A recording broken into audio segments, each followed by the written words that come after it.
Well, Jim, obviously that wasn't the only thing you watched on Raw. What else did you see? Obviously.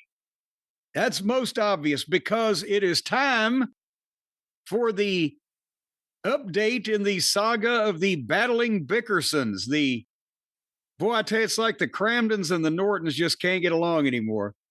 No, this is what's carrying the whole thing for me is Seth and Becky and Phil and AJ.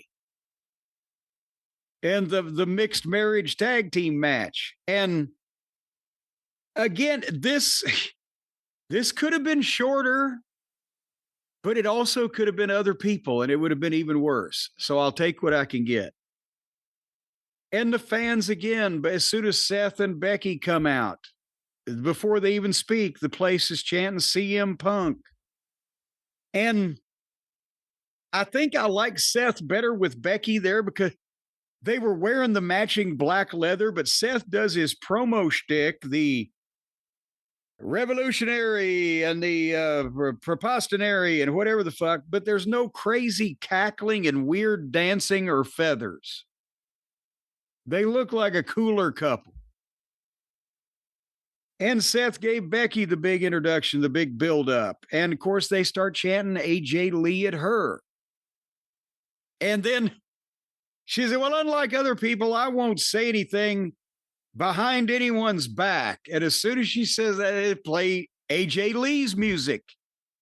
No Mussolini! We don't get no cult of personality. We get, is that a popular song or a song that was once popular that AJ comes out to, Brian, or was that a WWE? It's Light It Up. Who lights it up? I light it up. Who I light it up that? when Raw's on usually. No, I don't know. No, come on now. I don't think we're straight edge in this segment. I don't think that it's a commercial song. I believe it's a WWE funded song or however you want to put it. That was her theme song years ago, and the fans of AJ Lee and the fans of 10 years ago really like it so far. I thought that was what it was. Light It Up was a Taylor Swift thing, or was that Shake It Up or Light It Up? Shake It Off. Throw It Down, Shake It Off. Shake It Off. Who did that? Taylor Swift. You said it. Okay, well that's what I was. Well, I thought that was who it was. She's the babysit Jeff Jarrett. I've heard that before on many of the finer podcasts. Boy, when they got to the time where he was ready for his breastfeeding, boy, that's when things got. But anyway, so we don't get no cult of personality like Mussolini. We get lighted up. But here they come and they chant Punk again. And Punk introduces himself. I'm AJ Lee's husband, and I don't need to give her a big buildup. And they start chanting AJ's husband. And I mean, you know, Punk was kind of sitting back in this one and smirking and throwing in a little line here every now and then, like, who's the team leader here? You know, like, look at you goofs. And AJ, goof, goof, goof. And he said, we had to listen to 2 crappy songs. I have no problem putting Cult of Personality on the shelf. And the whole meaning of the promo is you guys share one brain cell and a wardrobe, but can you share the spotlight? And they went back and forth for a long while. But finally, Seth told fucking Becky, or Seth told AJ, or Seth told Punk about AJ that, you know, you made a great decision in your personal life, but not in your professional life. It's a mistake you're going to regret. And Becky's asking AJ how she feels physically, you know, after 10 years. And Becky's a better heel promo than Seth is. And AJ then told Becky that she had a constipated face, and they chanted constipation. I wondered how far we could get them to go with these chant things. Boy, I'm glad I'm not. They will chant anything for anyone. They were literally repeating Seth Rollins' taglines to him. He's the heel. They sing his song, they say his taglines, and then they wait for the next person to come out, babyface or heel, so they can participate in that part of it. And I understand usually, they're paying a lot of money. They want to participate. Well, yes, and it's very participatory, but usually you'd have to take somebody to dinner before you'd say, bark like a dog for me, and they'd do it. But nevertheless, so finally, Seth told AJ that Punk leaves everybody when things let him down. So when Becky Lynch rips her to shreds, I hope he doesn't leave you too. And AJ slapped the Jesus out of Seth, and the crowd popped. And Seth said, I never put my hands on a lady, but luckily I've got someone who will. As you remember, Punk said the same thing, and he turns to Becky, and Becky's standing there, and he gives her the Iggy, like, go on. She's standing there. And he's like, what the fuck? And they start arguing, and Becky's like, you got us into this, and she leaves the ring. So Seth's like, what the fuck? Punk starts chasing Seth. And then Becky sneaks in and gives AJ a rock bottom so she can get a little heat on her.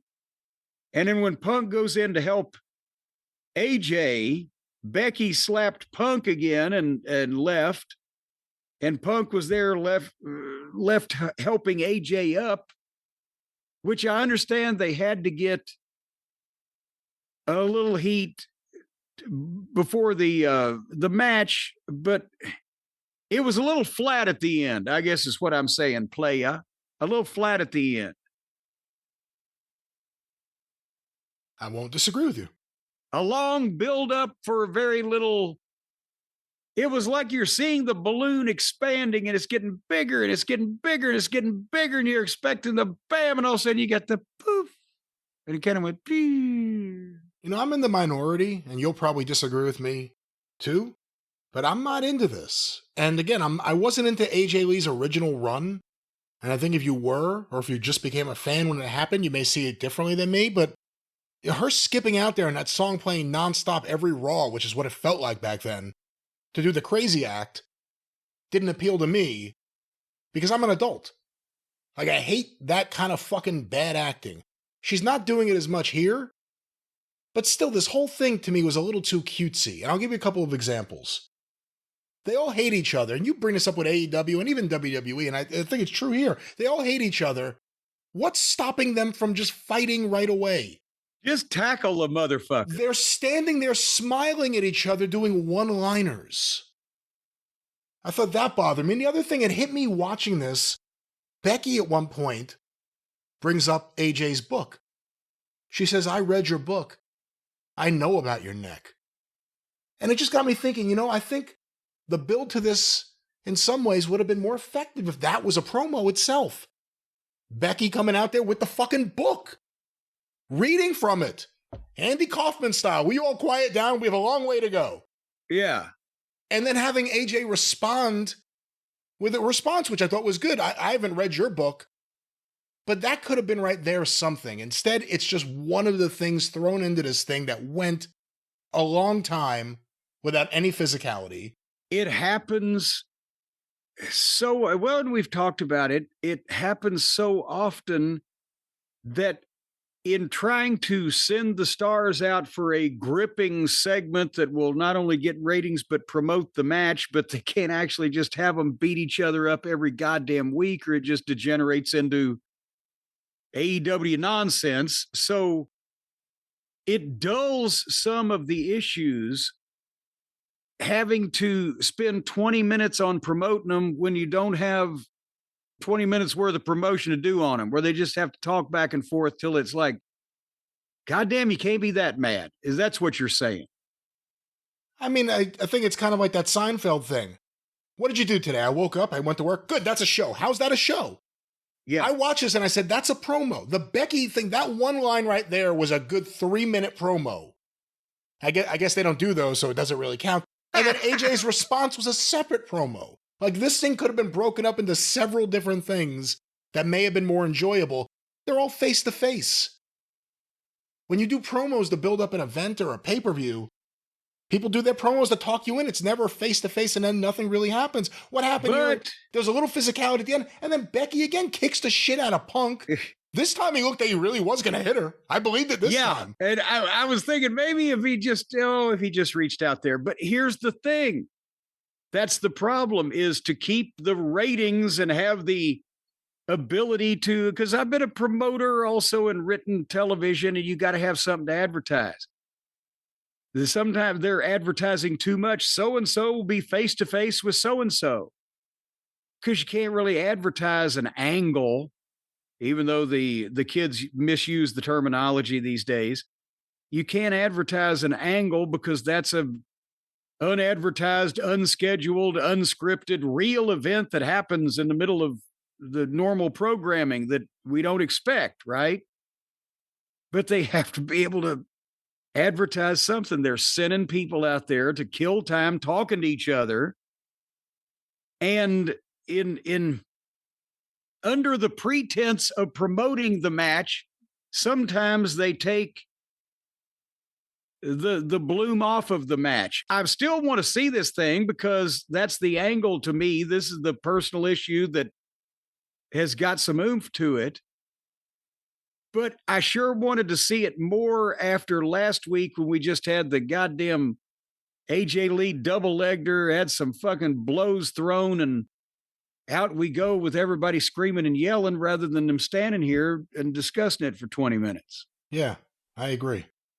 And if they wanted to do something like this, they should have given this more time. But again, it's a pay-per-view they threw in the middle of the pay-per-view schedule just to fuck with AEW. But I wish they had given this a little more time. You really think about it, she just returned last week. And they're going right to the pay-per-view. But they had to do an angle in between it, and it was this. And again, it had its moments, and it was fine. I agree with you about Becky and Seth both in the leather outfits. That looked great. That worked. They seemed like a sleazy couple in Queens. Hey, now, the people in Queens are fine folks. They seemed like a sleazy couple renting out their apartment in Astoria. But, no, I mean, but it was all right, but it went a long time, and, yeah. You know, but that's the nature of the beast, I guess. They have to. Well, there was one other thing on Raw. Well, go ahead. Well, before you got there, I was going to just bring up, Yeah. Projections. Well, yes. Projecting the future is a big part of the future. Projections can be made. Well, what I'm saying is projections can be made, Jim. I could say, Jim, this big match is coming up, or perhaps we're going to talk about the match. The big game, the big, let's say, football game is coming up. Yes. Jim, do you have any projections for it? Well, I can tell you one of the things that you can do is that you can wish in one hand and shit in the other and see which one fills up first. But if you go to Prize Picks and you download the Prize Picks app and you work through it that way, that if you predict the future, in effect wishing that something will come true, and it does, your hand will fill up with money instead of caca. Because all you got to do is project. Just think hard, and those thought waves will go through the atmospheric continuum, folks. And if you say, well, old Saquon Barkley, he's going to have more or less than one touchdown. Or old Joe Burrow, get out of his way, because if he has more or less than 2.5 passing touchdowns, well, then you're going to win money. Oh. And if you know who these people are, it's even easier. Are you a big Joe Burrow fan, Jim? I've actually, I enjoy a lot of his work as playing donkeys off season in fucking Mexican nightclubs.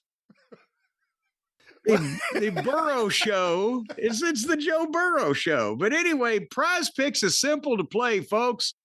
You're just going to pick more or less on 2 to 6 player stat projections. And if you get your picks right, you could cash in. And right now, Prize Picks is also the best way to get action on sports in more than 40 states, including California, Texas, and Georgia. There are still a few states you can't get action in, but believe me, nobody wants to go to them anyway.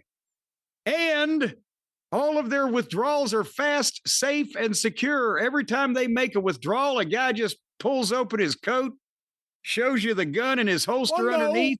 Again, certainly not. No, the withdrawal is done in and then he hands a note. The very says, give me all your money. Digital sense, the way that people can feel secure and that there is security and your money will be protected. Not a Power Town kind of situation, a Prize Pick situation.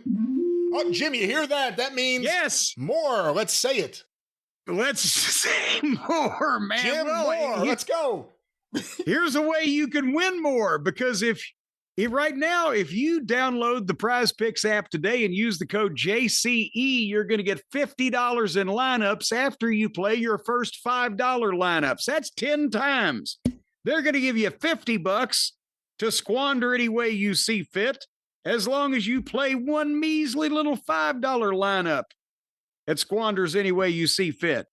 So that's 10-1 with the code JCE. Let's not talk about squandering, and I guess, Jim, it's important to say this weekend, the max discount is Patrick Mahomes, 0.5 passing yards. Patrick Mahomes. Mahomes? Is he your Holmes? Mahomes. You know him? Patrick Mahomes. He's Mahomie. Patrick Mahomie. His dad was on the Mets. What? Why did that stop you? That shouldn't put you into because this is football we're talking about, right? His father was a baseball player. What kind of traitor is he to his fucking family lineage that he's goddamn turned his back on the pastoral profession of baseball to go out and be a fucking football player? Stabbed his father in the back. Because the son became a famous football player, they brought the dad back to the Mets Old Timers Day game a few years ago, even though he was kind of, he was there, but he wasn't a big star on the team. And then like a few weeks later, I think he got arrested for drunk driving. And I was like, I wonder if they would have brought him back after. But anyway, back to this. That was the cause of it, because he was still celebrating his return to prominence. But folks, right now, regardless of what Patrick does, I know what you need to do. Download the Prize Picks app. Use the code JCE. Get $50 in lineups after you play your first $5 lineup. Because at Prize Picks, it's good to be right. And it's even better to be rich. Once again, Prize Picks. Download the app. Promo code JCE. Get $50 in lineups when you play your first $5 lineup. Why did you say that like that, JCE?